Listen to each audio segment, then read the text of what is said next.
Ветерана Другої світової війни, колишнього воєнкома професійно-технічного училища номер 4 Івана Терентійовича Привалова планують відзначити високим званням почесного громадянина Бердичева. Пропозицію і звернення ветеранського пленуму підтримали і члени виконавчого комітету, і міський голова Василь Мазур. Це дійсно та людина, яка з небагатьох ще пройшла війну і зараз до цього часу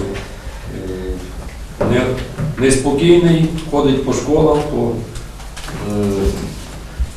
підприємствам, по дитячим садочкам. Значить, веде таке активне життя, патріот міста. У свої 93 роки Іван Терентійович, як не важко, йде у навчальні заклади міста, дає молодому, підростаючому поколінню уроки добра, людяності, любові до вітчизни.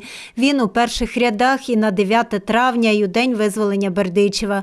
Цю поважну, щиру людину знає чи не кожен житель нашого міста. Неабиякий активіст Іван Привалов і у міській ветеранській організації, очолюючи одну із її комісій.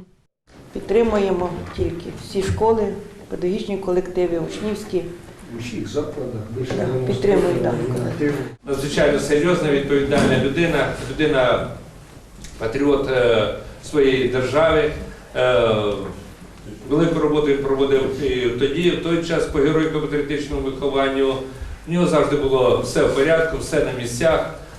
Жодного заходу загальноміського він ніколи не пропускав, приймав активну участь і спонукав до цієї роботи своїх колег, вихователів, майстрів і вихованців своїх.